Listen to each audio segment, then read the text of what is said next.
Revista Capacitando presenta Capacitando en la Radio.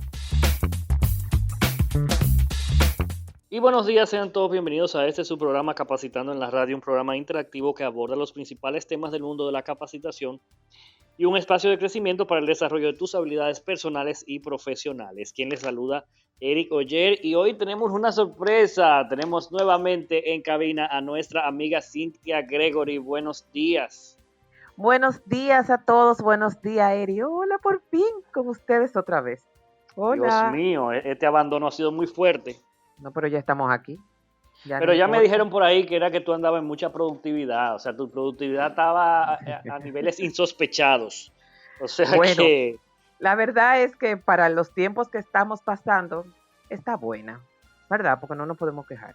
Está bien. No, para nada. Siendo pero productiva, sí. No, pero yo creo que tus fans ya estaban pensando que tú te habías enamorado del COVID o algo así. No, para nada. Yo estoy aquí vivita y coleando y con muchos deseos de estar, bueno, como estoy hoy nuevamente ya en la radio, aquí en Capacitando. Claro que sí. Muy bien, muy bien.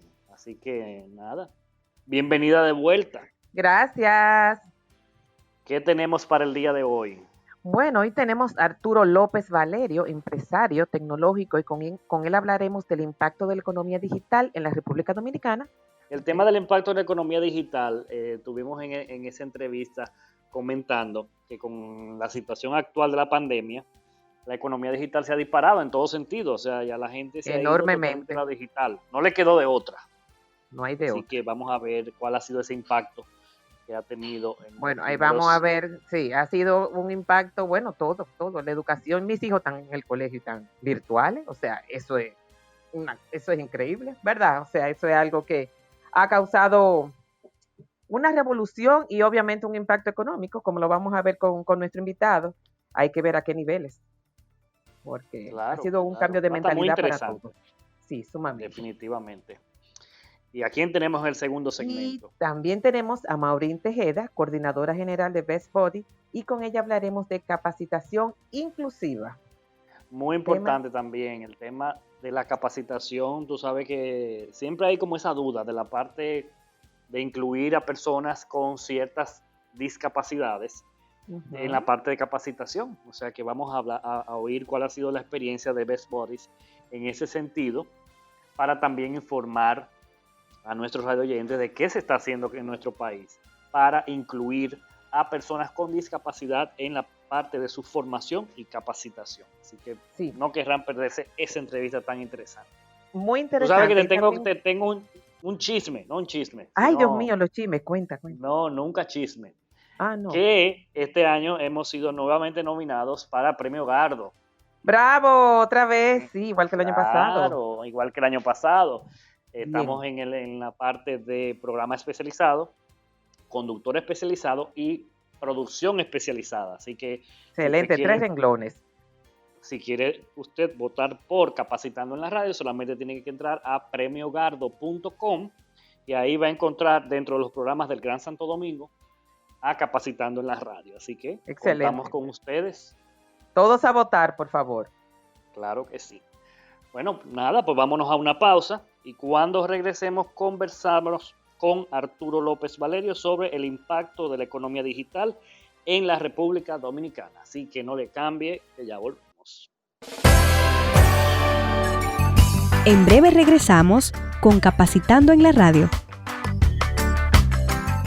La Escuela de Posgrados de la UNCU suma valor a tu vida profesional con especialidades, maestrías, doctorados y programas executive de visión global y aplicación local. Aplicamos metodologías docentes interactivas y ofrecemos espacios de networking, parqueos privados, un amplio y hermoso campus y muchos beneficios. Llámanos al 809-547-5151, búscanos en nuestras redes sociales o entra a posgrados.uncu.edu.do. Súmale valor a tu vida. Escuela de Posgrados de la Universidad Nacional Pedro Enrique Sureña.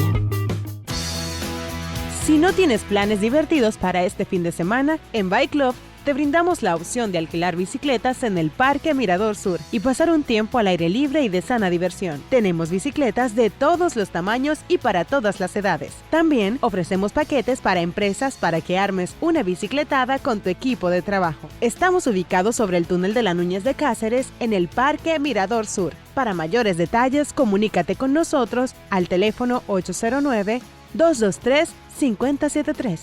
Síguenos en Facebook, en Bike Club.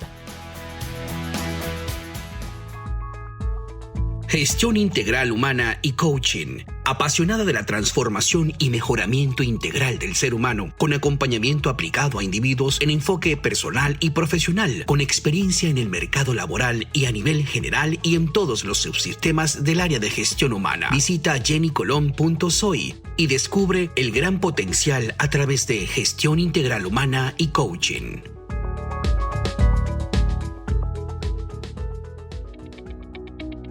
¿Te has preguntado cómo puedes llegar a ser el profesional que sueñas? En Fundapec te damos el apoyo. Edúcate, supérate y destácate durante toda tu vida con nuestras facilidades de financiamiento para tu desarrollo profesional. Conoce más en fundapec.edu.do. Estás escuchando Capacitando en la Radio. Y estamos nuevamente de regreso en Capacitando en la Radio y queremos darle la bienvenida a Arturo López Valerio, empresario tecnológico, y con quien vamos a estar hablando sobre impacto de la economía digital en la República Dominicana. Buenos días y bienvenido. Hola Eric, gracias por la invitación. Buenos días a todos los que nos escuchan a través de este gran y tan escuchado programa. En este 2020... la economía digital se ha expandido exponencialmente, se podría decir. O sea, se disparó todo. Sí, todo lo que estaba como tímido por despegar, como que la gente, como que sí, como que no, ya ahora se volvió lo normal. Sí, de hecho, algunos estudios que llevamos en términos de medición digital en nuestra firma Tabuga, indican que este año va a sobrepasar la barrera en términos de comercio electrónico de los 850 millones de dólares. Se estima que la proyección ya este año ha incrementado hasta 869 millones de dólares de comercio electrónico aquí en República Dominicana. Usuarios dominicanos gastando en comercio electrónico. 850. ¿Y cuál era la estadística el año pasado? O sea, comparándola. Prácticamente anda por los 769 millones de dólares, más o menos. El año completo, o sea que todavía nos faltan 4 meses más en este año. Sí. Y ya se sobrepasó. Exactamente, se ajustó, era 850 y se ajustó después del COVID. Y el incremento se nota en estos 19 millones de dólares adicionales. Y no ha terminado el año, porque como habrás visto, se han volcado muchos empresarios, emprendedores a activar plataformas de comercio electrónico. Y esto ha disparado el número. De hecho, el crecimiento proyectado 2020-2024, o sea, el crecimiento año a año, se estima de un 9.8%, lo cual va a llegar la cifra a 1.263 millones de dólares en 2024. Es decir, hay espacio para emprender en comercio electrónico sin ningún problema. Hay demanda y ahora hay que trabajar en la oferta ferozmente.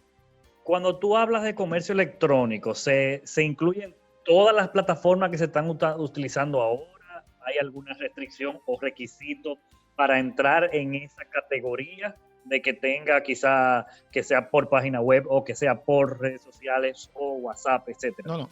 Comercio electrónico hay que entender que es toda transacción que conlleva una compra o adquisición o contratación de un producto o un servicio a través de un canal digital.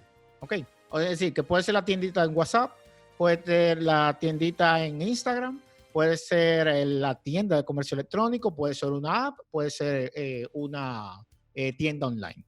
Pero que entonces eso ha sido exponencial, si son todas, o sea, y es una percepción en cuanto a lo que yo veo en redes sociales que me sale de mucha gente, por ejemplo, emprendiendo, como tú dices, la tiendita online, la tiendita en Instagram, que te mando la información por ahí y tú respondes por DM, y etcétera.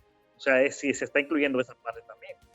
Sí, bueno, esto se contabiliza, pero qué bueno que lo dices, porque nosotros como Tabuga los datos los recabamos porque hay data pública de compañías externas a nuestro país, que son multinacionales, que tienen que reportar a shareholders. Entonces nosotros conseguimos estas cifras. Pero en cambio, la tienda del inmigrante que está vendiendo comida china o sushi por Instagram, que de hecho son buenas, están cobrando en efectivo y no se están tipificando. Es decir, el volumen puede ser mayor y el Banco Central tampoco está llevando la cifra. Lleva la cifra de compra por tarjeta de crédito, pero no está creando una cuenta satélite que muchas veces, y recuerdo a doña Rosario Sanz, que era presidenta de la Cámara TIC, lo fue casi durante 10 años, que decía que había que crear una cuenta de las TICs, una cuenta satélite en el Banco Central para tipificarlo. Y lo decía hace 10 años. Yo digo, mucho más, hay que medir las TIC y hay que medir la economía digital.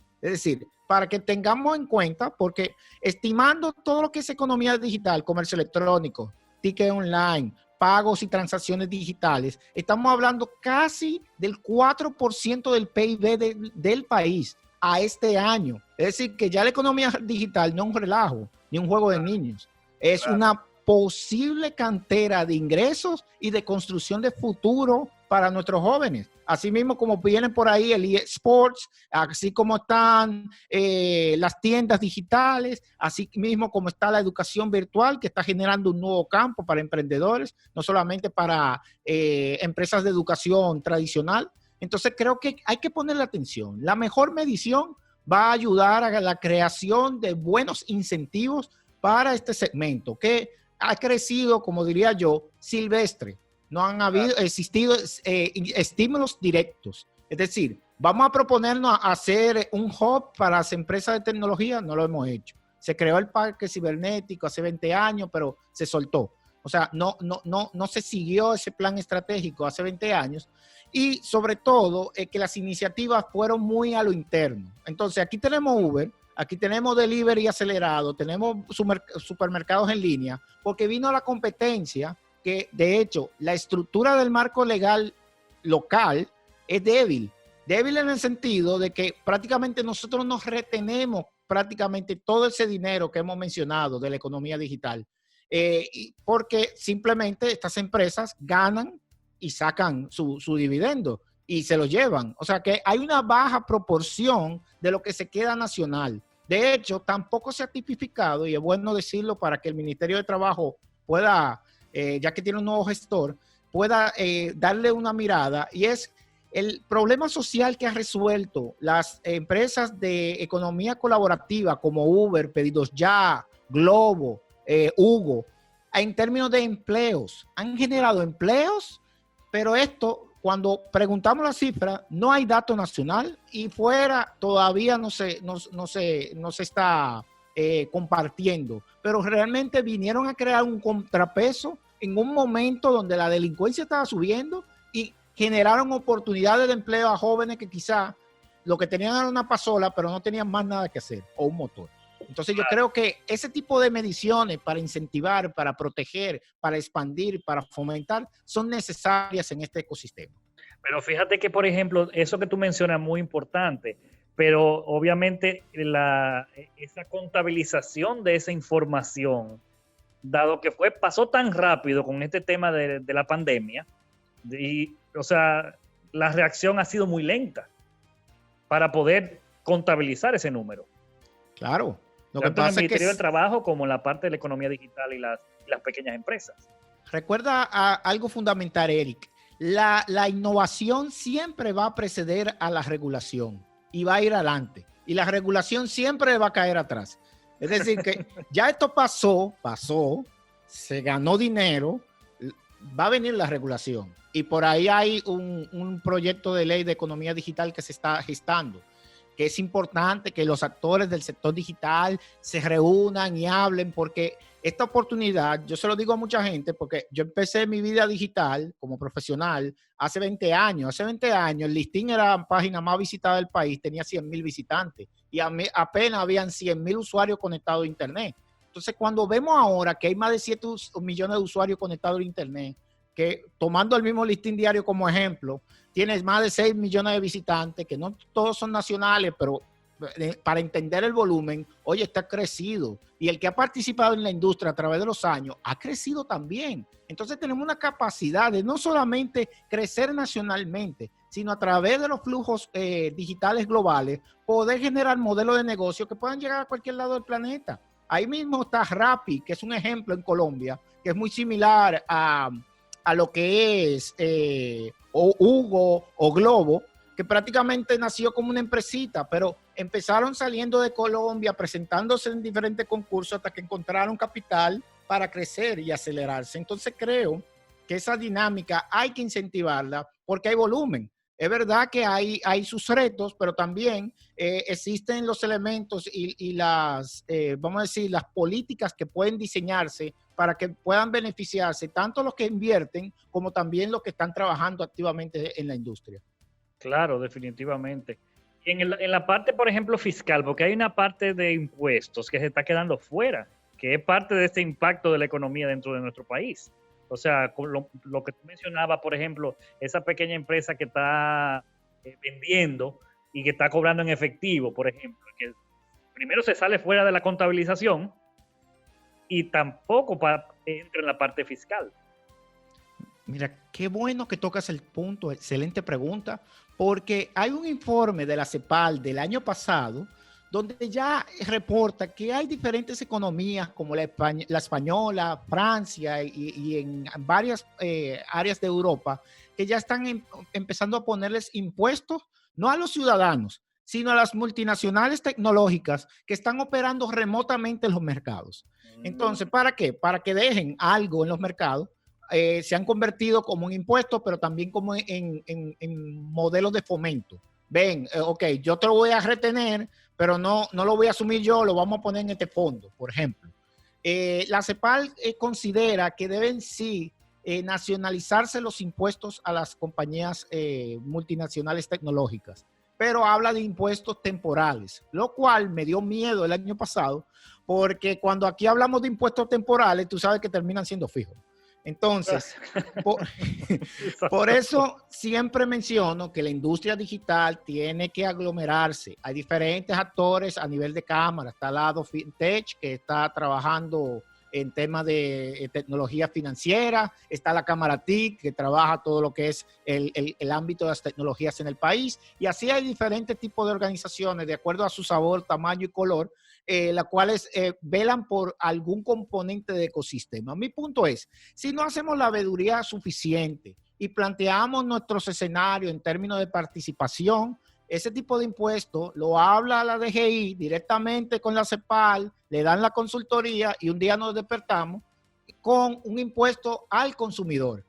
Nos van a comprar Netflix. Fíjense que Magín habló hace un tiempo, en su momento, que era el incumbente anterior, de agregarle impuestos. Eso fue a principios de este año, lo que pasa es que la pandemia se llevó esa noticia, de taxar Netflix, de taxar, ¿cuál fue la otra? Ay, Dios mío. Había unas cuantas, eran 2 o 3, sí, yo me acuerdo. Amazon. Fue la que más se quedó. Sí, Amazon también. De hecho, Andy Dawaje escribió un artículo sobre la amazonización del comercio electrónico. Yo escribí un artículo respondiéndole. El tema que fue interesante ese principio de año, pero importante ahí es que debe generarse el debate nacional. Debe generarse, vamos a ponerle un impuesto más al consumidor. Ya pagamos suficiente impuesto en términos de telecomunicaciones. ¿Cómo vamos a democratizar más los accesos a aplicaciones, pero al mismo tiempo vamos a crear fórmulas para que ese dinero que yo pago de Netflix, que es un servicio, pero que no se nacionaliza, ¿qué hacemos con eso? Podemos llegar a un acuerdo con Netflix, crear ese fondo que sirva como para incentivos de generación de contenido nacional.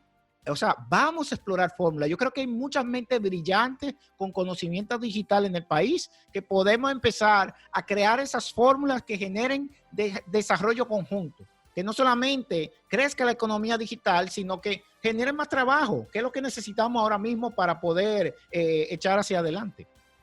Ese es un tema muy importante, el tema del trabajo y el tema de que los actores se junten de alguna forma y lleguen a algún tipo de consenso. ¿Hay algún otro reto que se nos esté quedando? Sí, Hay dos. Ok. Primero es la bancarización. Hay un paradigma muy arraigado por un tema del costo del dinero, vamos a llamarlo así, en términos de que el dominicano no quiere bancarizarse, pero está pasando globalmente. Y está pasando fuertemente en Latinoamérica, que el promedio de bancarización no sobrepasa el 60%. En nuestro país no llega ni siquiera al 56%, según el último reporte del Banco Central, pero implica que hay más del 40% de la población que no está bancarizada. Entonces, ¿qué sucede con esto? Para usted participar en la economía digital, tiene que tener una cuenta. De hecho, hay un conflicto ahora, y lo voy a mencionar porque ha estado rodando en las redes, y es que, por ejemplo, creadores de contenido, yo hago un video en YouTube, hago un podcast y me pagan porque tengo audiencia, me conecté al flujo global y hay que entender algo, y es que la hiperconexión es lo que está generando nuevos dividendos ahora y en el futuro.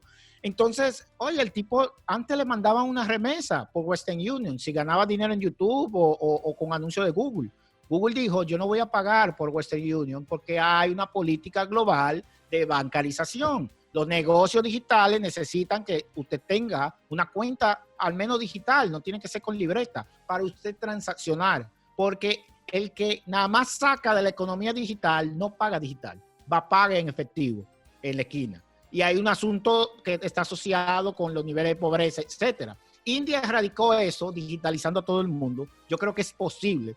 Pero el punto neurálgico aquí es que muchos creadores quieren que le generen facilidades para ellos seguir trabajando en efectivo. Entonces, como tomar lo mejor de los dos mundos. Y esto me recuerda a la película Matrix de 1999, donde Morfeo le daba las dos pastillas a Neo. Le decía, ok, la roja o la azul. Usted tiene que elegir. Y esto va a llegar a un momento en que va a existir una barrera de exclusión en la economía digital por la falta de bancarización de los actores que, aunque tengan internet, tengan WhatsApp, paguen un paquetico, siguen trabajando en efectivo. Entonces vamos a tener que crear campañas localmente, aparte de educación de ciudadanía digital, conjuntamente con bancarización, para que esto pueda entenderse. Mientras más usuarios están bancarizados, el costo del dinero desciende. Es decir, que ese cargo que le hacen en su cuenta, que usted dice que usted no entiende, es que hay que mantener servidores, estructuras que antes en papel no eran necesarios. Entonces, no somos un productor de tecnologías. Todas las tecnologías hay que comprar en dólares y hay que traerlas. Por tanto, siempre va a ser más caro acá. Hasta que nos masifiquemos y exista un crecimiento, esos costos siempre van a estar presentes y pendientes. El otro punto, y finalmente, de mi parte, es prácticamente el reto de los pequeños negocios. Se reportó que prácticamente más de 50,000 negocios pequeños cerraron durante la pandemia. Entonces, y cuando hablamos de formalización, este es un tema todavía en el tapete. Hay que formalizar los negocios. Veo muchos negocios en Instagram informales. Entonces, ¿qué le pasa? Y este es mi consejo como emprendedor y como empresario. Cuando usted evita el fisco y usted crece, se le hace más difícil cuando está más grande empezar a formalizar el negocio. Y por eso muy buenos negocios que hubiesen arrancado más lentos, aunque sean virtuales, fracasan, porque luego entonces empezar a poder operar formalmente lo ven cuesta arriba, entonces se le cae el negocio. Entonces, si usted va a vender comida, sushi, saque una IRL, regístrese. Existe el formato en la DGI para usted trabajar la contabilidad simplificada. Claro, empiece formal, porque yo tengo una frase que aprendí en Terralaicos hace muchísimos años atrás, y es que usted no puede embromar con el internet. Dice así mismo. Cuando nos referimos a ese término, es que usted no sabe la oportunidad que le va a llegar porque usted está conectado a una red global. Usted no puede ver Instagram como una red local. Entonces, usted tiene el sushi muy bien. Alguien en Nueva York dice, oye, pero este tipo cocina bien y me han dicho que cocina bien. Y usted lo llaman. Entonces, usted no sabe. Usted tiene que planificarse para el crecimiento. Y el crecimiento con formalización es la mejor manera de crecer. Y los empresarios grandes, usted puede preguntarle a todito y le van a decir correctamente porque ya no hay forma. Ya estamos en el 2021, ya es difícil usted operar en la sombra. Entonces, se crea un distanciamiento tan grande que después usted no puede formalizar ese negocio. Entonces, hay buenas iniciativas que deben empezar e incentivarse. Fíjense que ahora quitaron temporalmente el anticipo. Esa es una bocanada de aire para los pequeños. Entonces, yo entiendo que si seguimos haciendo el Vox Populi digital y nos referimos a esos puntos de dolor para nosotros avanzar, creo que las cosas van a seguirse ajustando en beneficio de las MIPYMES, las cuales llevan el peso de echar hacia adelante esta economía nacional. Así mismo es. ¿Dónde la gente puede conectar contigo? Bueno, en mis redes sociales, en @López Valerio, Twitter, Facebook, Instagram, pueden pasar por mi blog también, arturolopezvalerio.com, y en Google pueden escribir mi nombre, Arturo López Valerio, y ahí me encuentran. Ahí hay muchas cosas que dice Google. Excelente, Arturo. Pues gracias, ha sido muy educativo. Creo que cubrimos todos los puntos de la economía digital. Así que estaremos más adelante hablando sobre más acerca de este tema. Gracias a ustedes por la invitación. Gracias, Arturo. Señores, vámonos a una pausa musical y al regreso continuamos con la segunda parte del programa. En breve regresamos con Capacitando en la Radio.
Recuerde que puedes seguirnos en redes sociales en Instagram y Twitter en @capacitandord.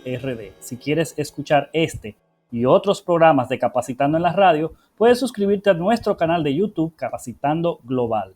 Y para recibir de manera trimestral la revista Capacitando, escríbenos un correo a info@capacitando.com.do. En breve regresamos con Capacitando en la Radio. ¿Te has preguntado cómo puedes llegar a ser el profesional que sueñas? En Fundapec te damos el apoyo. Edúcate, supérate y destácate durante toda tu vida con nuestras facilidades de financiamiento para tu desarrollo profesional. Conoce más en fundapec.edu.do. Cynthia Gregory, Desarrollo, Capacitación y Gestión Humana. Ofrecemos todos los servicios relacionados a la gestión de recursos humanos. Capacitamos en desarrollo organizacional, inteligencia emocional, reclutamiento y selección por competencia, servicio al cliente y mucho más. Obtén más información llamando al 829-770-7030 o escríbenos al correo cynthia-gregory@hotmail.com. Cynthia Gregory, Desarrollo, Capacitación y Gestión Humana. La Escuela de Posgrados de la UNPU suma valor a tu vida profesional con especialidades, maestrías, doctorados y programas executive de visión global y aplicación local. Aplicamos metodologías docentes interactivas y ofrecemos espacios de networking, parqueos privados, un amplio y hermoso campus y muchos beneficios. Llámanos al 809-547-5151, búscanos en nuestras redes sociales o entra a posgrados.unpu.edu.do. Súmale valor a tu vida. Escuela de Posgrados de la Universidad Nacional Pedro Enríquez Ureña. Estás escuchando Capacitando en la Radio. Estamos nuevamente de regreso en Capacitando en la Radio y queremos darle la bienvenida a Maurín Tejeda, coordinadora general de la Fundación Best Buddies, y con ella hablaremos de un tema muy relevante, el tema de la capacitación inclusiva. Buenos días, Maurín, y bienvenida. Buenos días, Eric. Muchísimas gracias por la oportunidad de aquí en Capacitando en la Radio para venir a hablar de un tema muy interesante de que muchas personas a veces no conocen o no hablan de este tema. Eso mismo te iba yo a decir. La capacitación inclusiva, en el tiempo que nosotros tenemos viendo el tema capacitación, ha quedado muy excluida el tema de la inclusión de personas, ya sea en la parte con discapacidad específicamente, de la capacitación en general, por un tema, no sé si tiene que ver con la cultura nacional, o tiene que ver con poca creencia de que eso funciona. Entonces quisiera que hablemos un poco de eso. ¿Qué se puede definir? Primero vamos a partir de ahí. Claro, cuando hablamos de la capacitación inclusiva, podemos partir desde lo que es el término de inclusión. Y es que la inclusión no es más que, como decimos en esta vida de las ONGs y de la discapacidad, es precisamente darle oportunidad a todos. Y cuando le estamos dando esa oportunidad a todos, y si nos remontamos un poquito a lo que establece la Agenda 2030, es de no dejar a nadie atrás. O sea que esta capacitación inclusiva vendría a ser esa inclusión de todos los sectores y de todos los grupos vulnerables, que prefiero llamarle, en lo que es la capacitación. ¿Qué pasa en esos casos, por ejemplo? ¿En qué se diferencia? ¿Es un tema de metodología? ¿Que se deben aplicar algo diferente según las personas? ¿Debe ser grupos homogéneos? ¿Puede ser grupos heterogéneos? ¿Cómo funciona el tema? Claro, hay un tema que es un término muy importante que para poderte responder esa pregunta, y es el tema de la accesibilidad. La accesibilidad universal es que precisamente nosotros podamos adaptar lo que sea el contenido que se le vaya a aplicar a una persona y que sea precisamente de acceso para todo el mundo y que no haya ningún tipo de diferencia. Sin embargo, que es una manera de aplicar esos conocimientos a través de herramientas que puedan ser más cómodas, por decir así un término, y que no haya ningún tipo de distinción para la persona que vaya a adquirir el conocimiento. Pero, por ejemplo, hay gente, el que está administrando una capacitación o el que la está aplicando, podría tener como reservarse el hecho de no aplicar una capacitación si hay presente personas con ciertas discapacidades. ¿Es así? Claro, en este caso cuando estamos hablando de la discapacidad hay que tomar en cuenta algunos aspectos. ¿Qué tipo de discapacidad nos estamos refiriendo? Claro. Y al principio hablábamos de la inclusión y de los grupos vulnerables. Y en cuanto a grupos vulnerables, por ejemplo, podemos tener el grupo de migrantes y que no conozcan el idioma y por eso la capacitación se puede hacer un poco más compleja. Pero cuando hablamos de la discapacidad hay que partir de qué tipo de discapacidad nos estamos refiriendo. Un ejemplo de esto podría ser la discapacidad visual. Si la persona que se le va a ofrecer una capacitación conlleva un material, vamos a decir así, físico, pues entonces tomar en cuenta de manera previa de que pueda estar en braille para que esa persona con discapacidad visual lo pueda comprender. En el caso que trabajamos directamente en Best Buddies, que es la discapacidad intelectual, es muy importante utilizar todas las herramientas que tenemos en nuestro alrededor. Tomando en cuenta de que existen en la discapacidad intelectual varios trastornos, o vamos a llamarles, por no decir una enfermedad, sino condiciones, hay algunos que se deben de utilizar terminologías sencillas para evitar los tecnicismos, porque esto es muy importante. A veces todos los profesionales, y esto no va por un tema simplemente de discapacidad, olvidamos de que la otra persona no conoce los mismos tecnicismos que nosotros y caemos precisamente en utilizar palabras que no son rebuscadas, sino que forman parte de nuestro vocabulario técnico y lamentablemente la otra persona no lo puede conocer. Igual en el caso, por ejemplo, del autismo, de que siempre nosotros recomendamos el uso de historias sociales, que eso ayuda mucho para que el joven con discapacidad o el adulto pueda comprender precisamente de qué nos estamos refiriendo y también a través de lo visual puedan tener una mejor comprensión. O sea que es un apoyo, por ejemplo, en lo que conocemos como el storytelling, por ejemplo. Sí, así es. Y precisamente en el storytelling que se utiliza en muchos casos en el autismo, ayuda mucho también con el síndrome de Down y con los demás diagnósticos que tienen que ver con la discapacidad intelectual. Pero en el autismo los jóvenes son muy visuales, son muy gráficos. Yo recuerdo que tuvimos la oportunidad de una capacitación que le estuvimos dando a unos jóvenes por una iniciativa muy linda que íbamos a crear, y era hacer brownies, algo tan sencillo como hacer un brownie. Y nosotros habíamos utilizado todas las fotografías para identificar qué es un bowl, identificar el chocolate, identificar cada uno de los ingredientes y o materiales que se iban a utilizar precisamente para que el joven pudiera tener una mayor practicidad al momento de realizar la receta, que pueda identificar y pueda conectar la imagen con los elementos que tiene enfrente. Quizá en una clase, si lo podemos decir entre comillas, regular. Claro, y es lo que una de las cosas que yo entiendo. Aquí cuando hablamos de capacitación, más que simplemente buscar herramientas para esa persona, es adaptar las herramientas para todo el público. Porque yo durante mi experiencia con las personas con discapacidad me he sorprendido mucho de que a veces tenemos el concepto de que discapacidad es simplemente una persona que nació con una condición. Y no es así, también la discapacidad es adquirida. Si lamentablemente alguno de nosotros tenemos alguna situación, ni Dios lo quiera, de tener algún accidente, podemos tener una discapacidad intelectual momentánea, puede darse la oportunidad. Y entonces, precisamente, este tipo de herramientas, yo lo considero que una capacitación inclusiva es precisamente utilizar todas las herramientas que tenemos en nuestras manos, porque están ahí, para poderla adaptar y que sea de una manera accesible para todos. ¿Qué otras capacitaciones podemos asociarlas, según la experiencia de ustedes, con personas con discapacidad, que ya se hayan dado? Claro, hay algo que a mí me gustó mucho, que fue una capacitación que hicimos unos meses atrás, aprovechando el tema de la pandemia, para poder mantener a los jóvenes con discapacidad activos en el tema del ámbito laboral, porque nosotros más adelante voy a explicar un poquito de qué es lo que trabajamos con nuestros pilares, y hay una fase que es laboral, a la cual nosotros le damos la oportunidad a los jóvenes de que se puedan ir capacitando y colocar esa experiencia en su currículum.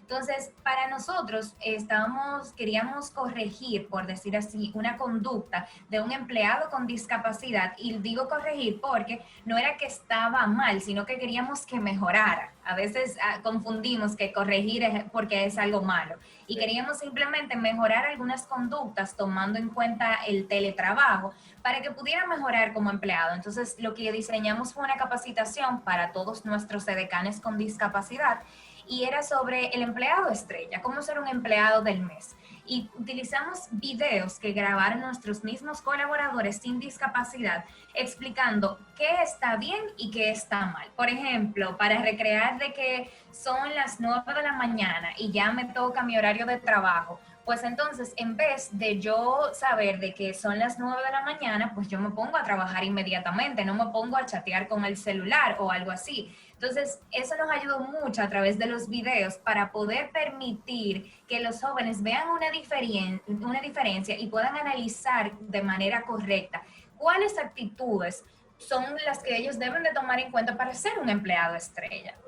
O sea, que era a través de un video, tú dices, era como unos actores haciendo... Claro, antes y después. Por ejemplo, le presentábamos el escenario correcto y el escenario incorrecto. Entonces, ellos le dábamos la oportunidad de que identificaran cuál era el escenario correcto y cuál era el escenario que tenían que utilizar y por qué. Y le dábamos esa oportunidad de que ellos pudieran trabajar un poco más, incluso lo que nosotros estamos trabajando mucho con ellos, que es la autodeterminación, de que ellos puedan identificar y darles esa oportunidad de ver qué está bien, qué no está bien y cómo lo pueden mejorar.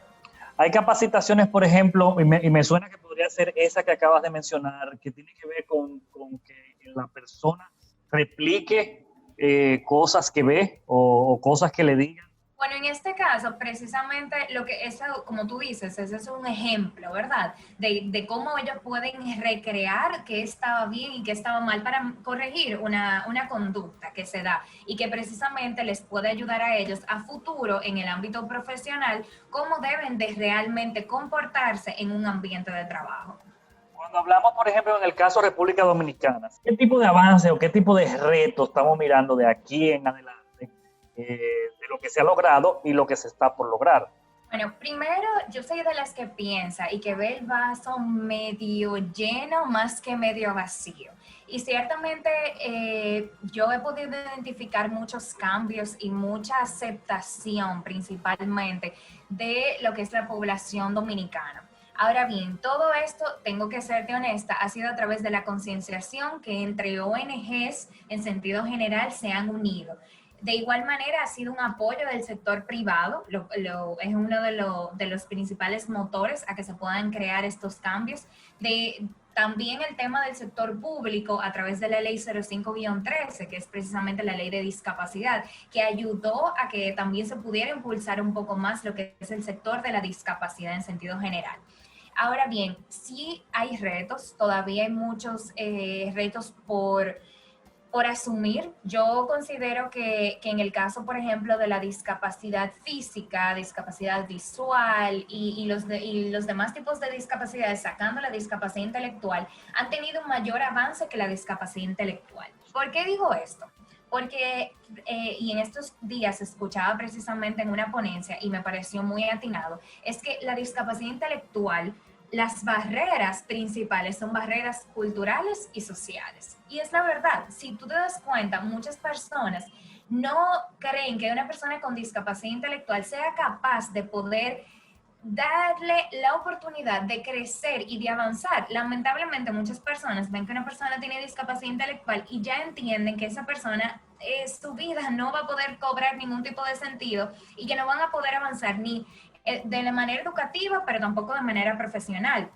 Y precisamente nosotros dentro del tema de la concienciación hemos trabajado en contra de eso, de que la gente sí entienda de que las personas con discapacidad tienen un espacio en la República Dominicana. Y parte de esto, a través de esa sensibilización, hemos integrado dentro de nuestro programa lo que son charlas y talleres. Y estas charlas y talleres tienen vamos a decir, una distinción en particular, que no viene un psicólogo a hablarte de lo que es el autismo y el síndrome de Down. No, viene una persona con la condición de autismo o de síndrome de Down a hablarte qué es su condición, te habla de su historia de éxito, que eso es muy importante, y principalmente para los padres y las personas que tienen desconocimiento de lo que es la discapacidad. ¿Y por qué es tan importante? Porque cuando tú ves que una persona con discapacidad ha tenido éxito en su vida, pues entonces te permite a ti tener un poco más de esperanza como padre, y también en el tema del ámbito profesional, de tú poderle abrir la puerta a esa persona, de que pueda seguir escalando y logrando sus sueños y metas.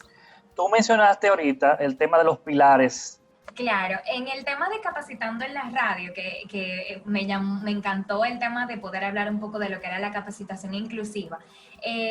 Best Buddies trabaja en las capacitaciones no solamente a los jóvenes con discapacidad, sino también a los jóvenes sin discapacidad que son voluntarios de la fundación, pero también, como mencionabas un momentito del tema de la concienciación, a empresas e instituciones tanto públicas como privadas que necesitan y que desean poder entender un poco más el tema de lo que es la discapacidad. Y lo más importante es porque muchas de estas instituciones tienen servicio al cliente y desconocen cómo sería poder darle esa oportunidad a una persona con discapacidad, no solamente de manera laboral, sino en cuanto al tema de servicio. En el caso de Best Buddies también trabajamos esa parte con los padres. ¿Y por qué con los padres? Porque consideramos que es un pilar esencial en el tema de cuando vamos a realizar el tema de inclusión laboral. Si no tenemos un padre que es concienciado, que no le hemos explicado de que su hijo tiene un derecho a trabajar, de que su hijo necesita independencia, pues entonces tenemos más retos y el padre no va a ser un ente colaborador en el proceso del joven con discapacidad. Y lo que va a permitir es que haya menor independencia. Entonces, ya rescatando un poquito el tema de tu pregunta, nosotros trabajamos en Best Buddies 3 pilares principales, que son la inclusión social, la inclusión laboral y la concienciación. Ya te hablé un poquito más de los otros dos. En el tema, por ejemplo, de inclusión social, es que nosotros realizamos lo que se llama lazos de amistad entre personas con y sin discapacidad. Esto permite que las personas con discapacidad, que en el caso de lo que es la discapacidad intelectual, tienden a tener algún cierto déficit en lo que son las habilidades sociales. Y es precisamente a través de estas amistades que fomentamos que las personas con discapacidad se puedan insertar socialmente. Pero mira, qué interesante. Así es. Nosotros lo hacemos a través de colegios. Por ejemplo, utilizamos lo que se llama las 60 horas, el servicio comunitario que ofrecen los jóvenes de colegio, y en vez de ellos poder hacer cualquier otro tipo de servicio comunitario, pues eligen durante todo su año escolar tener una amistad con una persona con discapacidad. Este año hemos integrado lo que se llama Citizens, que es precisamente darle la oportunidad a personas mayores de 18 años de que también puedan realizar este acompañamiento. Y puede ser que tú y tal vez alguno de los oyentes oyen Best Buddies, Citizens, y van a preguntarse por qué en inglés, tomando en cuenta que estamos en la República Dominicana. Y es que Best Buddies llegó a la República Dominicana en el 2012. Tenemos prácticamente en todo el mundo más de 30 años, porque es una fundación internacional que nació en los Estados Unidos. Es hermana de lo que es Olimpiadas Especiales, ya que la misma familia Kennedy, que fueron los que crearon Olimpiadas Especiales, trajeron esta iniciativa de Best Buddies en virtud de que uno de sus hijos había visto que dentro de las Olimpiadas Especiales solamente asistían las familias y decían, ¿dónde están los amigos de estos jóvenes con discapacidad? Y entonces se motivó en crear un club de amistad en su universidad, donde los jóvenes con discapacidad de su universidad se pudieran integrar con las personas sin discapacidad y así poder darle un espacio y precisamente mayor integración socialmente, tanto dentro de la universidad como de manera externa. Y para resumir un poco los otros dos pilares de los cuales ya hemos hablado un poquito, en el tema de inclusión laboral es precisamente permitirle a los jóvenes con discapacidad que puedan tener esa independencia, de que puedan generar algún tipo de salario. Nosotros hacemos lo que es el acompañamiento para la inserción laboral en una empresa. Así que en caso de que desee alguna persona tener una persona con discapacidad, pero no solamente por tener, sino que hay un tema de una obligación estatal en la ley que mencionaba al principio, que es la 05-13, y mucha gente desconoce esto, que el 2% de la nómina de las empresas privadas, y en el caso de las públicas el 5%, deben ser personas con discapacidad. O sea que ya estamos hablando de una obligación por ley. No es simplemente un tema de servicio social, responsabilidad social empresarial, no, sino es un tema de un compromiso legal que tienen todas las empresas, tanto públicas como privadas. Y precisamente también le permitimos a los jóvenes con discapacidad de que puedan formar parte de lo que es el programa de Decanes, donde es un servicio de capital humano, se les paga a los jóvenes con discapacidad y a través de todas las participaciones que tienen en este programa, se les da la oportunidad de colocarlo en un currículum que nosotros mismos les hemos preparado para el momento de insertarse laboralmente puedan ver el tema de la experiencia, que es muy importante aquí en la República Dominicana. Y al final, con el tema de la concienciación, mencionaba el tema de los talleres y de las charlas que se ofrecen. Tenemos la charla de discapacidad, tenemos charlas de inclusión social y laboral, las mismas charlas de las condiciones de autismo y síndrome de Down que le imparten, como mencionaba, personas con la condición. Y también hacemos mucha concienciación en nuestras redes sociales, pero también lo llevamos a un plano de un canal de YouTube que nosotros tenemos, que es el primer canal inclusivo del Caribe, que está totalmente dirigido por una persona con discapacidad. En el video tú ves a una persona con síndrome de Down, que ella es la productora, ella escribe los guiones. Claro, hay un tema de un acompañamiento, claro, pero es precisamente para fomentar su independencia y ella es quien te muestra, por ejemplo, hicimos una vez una grabación muy interesante haciendo chocolate, por ejemplo, con Pavel Núñez, pero también tomando clases de baile. Eso es una manera de que las personas puedan ver en los espacios sociales a una persona con discapacidad y que ya no sea un mito como era anteriormente o esa sobreprotección que se daba. Claro. Pero mira qué interesante. ¿Dónde la gente puede conectar contigo, Maureen, si quiere enlazarse con la fundación? Claro, tenemos totalmente las puertas abiertas para todo el mundo que desee colaborar en Best Buddies. Nosotros tenemos algunas iniciativas de manera puntual para poder aportar con la fundación. Una de estas es precisamente eliminar dentro de nuestro vocabulario palabras como retrasado, anormal, ese tipo de palabras que yo ya ni las suelo utilizar cuando a veces me chocan, cuando incluso mencionan especial, porque todos somos especiales realmente. Eso es una de las maneras puntuales para poder colaborar con el tema de la inclusión. En segundo lugar, precisamente, si usted es una persona que nos está escuchando, que tiene una empresa, pues lleve ese mensaje de la inclusión, permitiendo que se lleven estas charlas de concienciación a sus empleados. Y otro mecanismo que nosotros tenemos es que nosotros tenemos una serie de materiales promocionales, que tenemos t-shirts, tenemos pop sockets, tenemos pins, tenemos lapiceros, cuadernos, ahora aprovechando, ¿verdad?, este tiempo que vamos a tener en el tema educativo de una reintegración a las clases. Esto lo pueden conseguir en lo que son las farmacias Los Hidalgos, que precisamente lo pueden encontrar, y la más sencilla es precisamente seguirnos en todas las redes sociales como Best Buddies RD y nada, seguir compartiendo ese mensaje de la inclusión, porque la inclusión no es simplemente darle la oportunidad a una persona con discapacidad en el caso de Best Buddies, sino que podamos eliminar ayudas como Best Buddies, porque ya todo el mundo le ha dado esa participación y esa inclusión a todos los sectores, no solamente la discapacidad. Excelente. Gracias, Maureen, por atender nuestra invitación. Ha sido muy educativo esta parte de la capacitación inclusiva. Esperamos que mucha gente pueda unirse también a esta causa. Así es. Muchísimas gracias a ti, Eric, y a todo el staff de Capacitando en la Radio por la oportunidad. Gracias, Maureen. Señores, lamentablemente hemos llegado al final de Capacitando en la Radio. Como siempre, agradecer su sintonía hoy sábado y saber que el próximo sábado venimos con nuevos temas y nuevos invitados, todo para el desarrollo de tus habilidades personales y profesionales. Así que esperamos que todos tengan un excelente fin de semana y nos vemos el próximo sábado. Capacitando en la Radio fue presentado por Revista Capacitando.